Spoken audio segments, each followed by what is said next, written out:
nowadays misrule the world, because the word America in and of itself means that you are the ruler. You're the rulers of the home, and home is earth.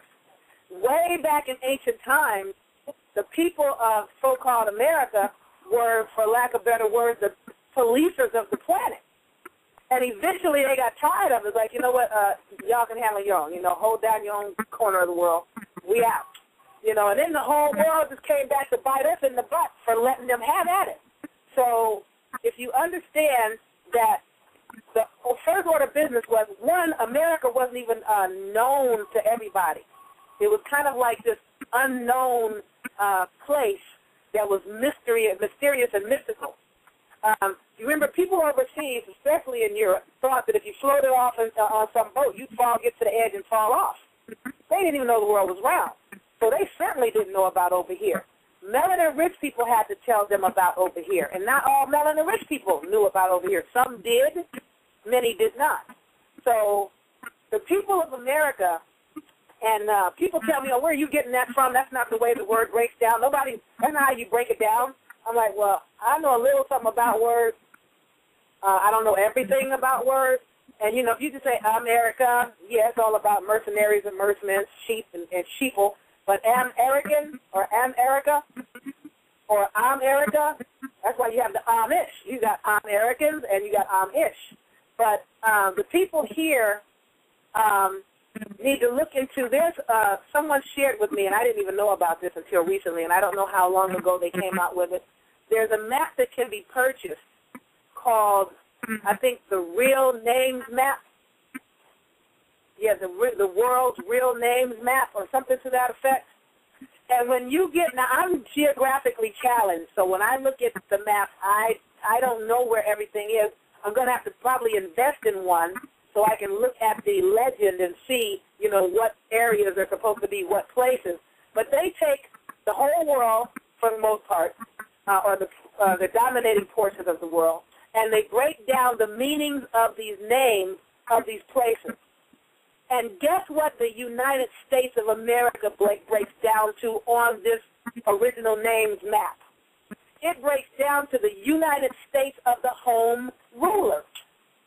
Now, I found out about them about 2 months ago, and I've been telling my people since 2000 and something, 2005, 2006 maybe, that the word American is all about being the rulers and the rulers forever and being connected to the land, the earth, the forest, and the heath. Because the word heath is about heathen and forest. The word Eric in Amharic or Amharic is about woods and forests.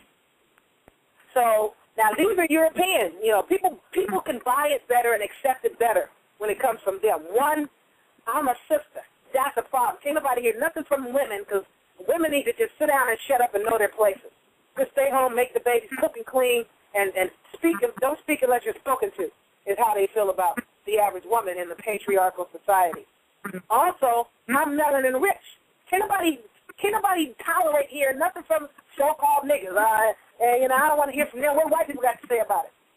So here, this is what so-called white people have to say about it. A couple of so-called European or so-called white guys got together and came up with this world names map. Now, granted, they break it down into English terms, but who's ruling the world for the most part?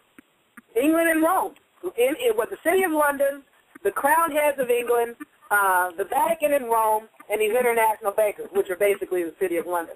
So, you know, when you understand that I'm not the only person that sees it, if somebody can come out with a map and call the United States the United States of the home rulers is what United States of America means, and Earth is the home, well, that's why everybody and their mama is running over here.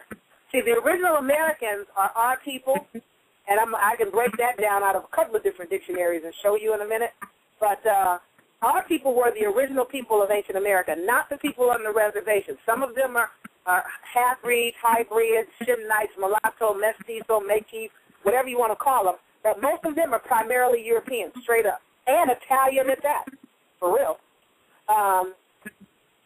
The people that nowadays call themselves African American, Negro, Black, and colored are what is left of the ancient American mound-building empires that the Europeans found here. And in the 1828 dictionary, it says that the people they found here were copper-colored races, which means more than one group of people.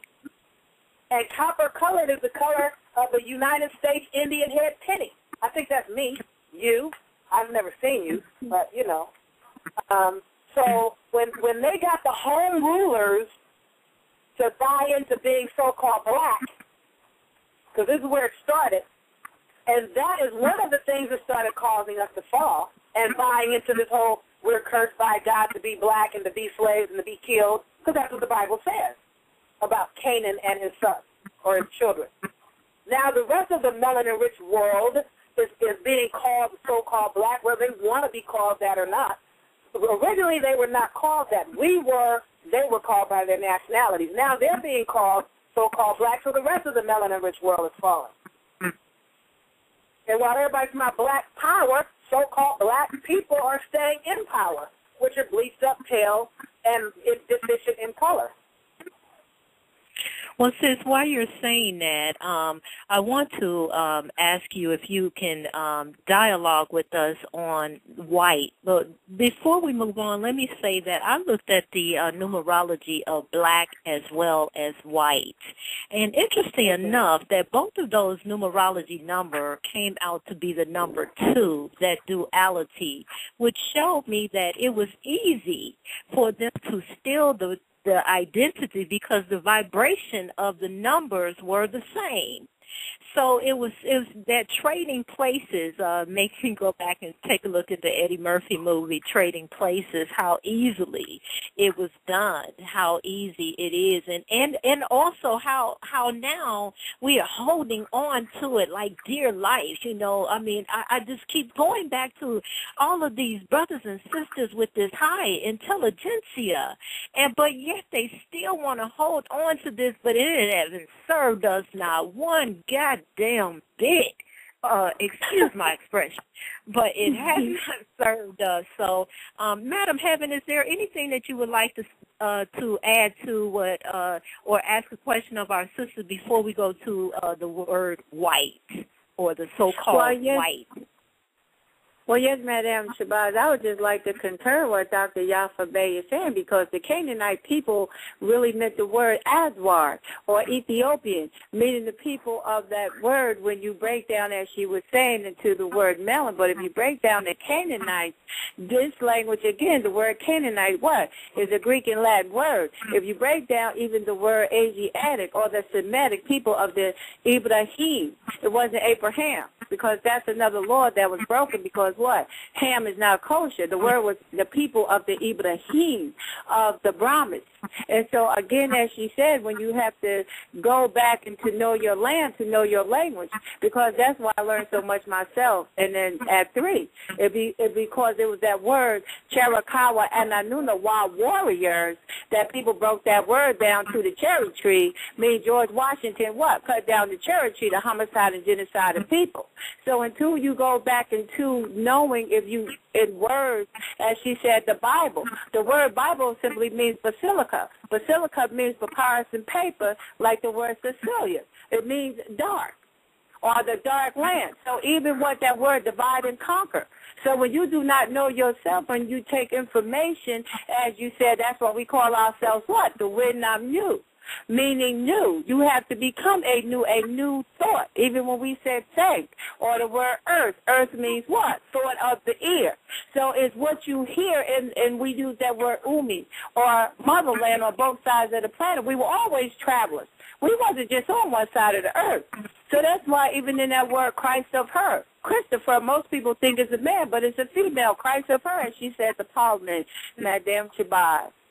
And Sister Yaffa, I do appreciate you breaking down the terminologies and words. No problem, no problem. Now, I'm going to give you white, and I'm going to show you some of the technology that goes on here. I'm looking at a dictionary called American Dictionary of the English Language by Noah Webster, dated 1828. The original dictionary was written in 2 volumes, which are not easy to find.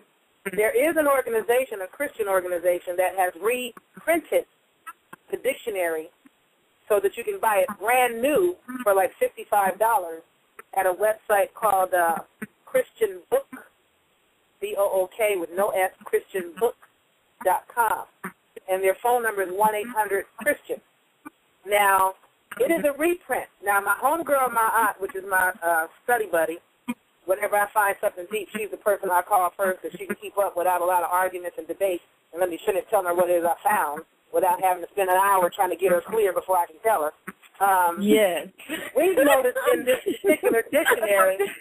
I'm sorry, sis. We omitted laughing. Wait, excuse me. I'm sorry, sis. We laughing because that's how we feel about each other sometimes. You know, we have to call on each other. Because if we call somebody else, it's like, oh, no, we're not going to even get it done. So I'm sorry to interrupt. Go ahead. You just hit a nice button for us when you said that. Yeah, I know that's right. I know that's right. It's not easy to talk to everybody. Some people, they're so busy talking. It's like, can I finish saying what I called you to say?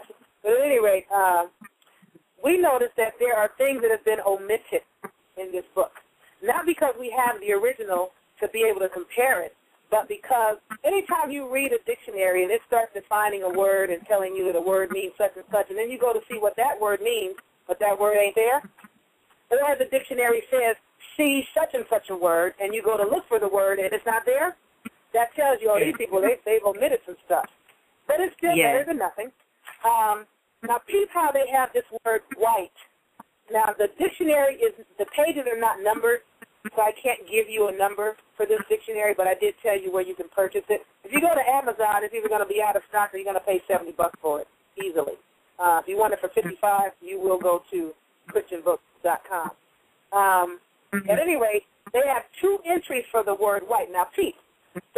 These dictionaries are written in 3 columns. They have a left column on the page, a center column on the page, and a right column on the page. One definition of white is in the far left column of the page, and the other definition of white is in the far right column of the page. And they have, wow, let me see. I take that back. The first definition starts on the opposing page at the bottom right column. Then you read the definition of white, and then they have all these other words like white date, white theme, white there, white breath, white bud. Let me count how many words are between the original white and the other white. There is 1, 2, 3, 4, 5, 6, 7, 8, 9, 10, 11, 12, and, 13. Some of these are grouped together. 14, 15, 16, 17, 18, 19, 20, 21, 22, 23, 24, 25, 26, 27, 28, 29, 30, 31, 32, 33, 34, 35, 36, 37, 38, 39, 40, 41, 42, 43, 44, 45, 46, 47 words in between the first entry for white and the second entry for white. What kind of trickery is that? Shouldn't all the entries for white be in the same general vicinity, in the same entry, or whatever the case may be? Now, when I get to reading them, you'll understand why. Now, they know most people are going to read this first entry and never even see the second one. Which the first time I looked at it, I didn't see it. But white, the original entry of the first one says, it's from the German word Weiss, W-E-I-S-S. The Saxon word Hvit, H-W-I-T, and the Swedish word Hvit, H-W-I-T. And it goes on to say, being of the color of pure snow. Snowy, not dark. Pale, destitute of color. I didn't give you the examples of sentences, but the first, it says, as white paper, a white skin. Pale, destitute of color in the cheeks or the tinge of blood color, as white with fear. Having the color of purity, pure, clean, free from spot, as white-robed innocence. Gray, as white hair, a venerable man, white with age, pure and unblemished. In a scriptural sense, it means purified from sin and sanctified. Well, that doesn't mean crap, because in this dictionary, the word sanctified means damned and cursed and damned, or cursed. Anyway, and if you want, I can read it directly from there. When you turn to sanctified, it says holy and cursed. But it goes on to say, in the second entry, which is 2 columns over,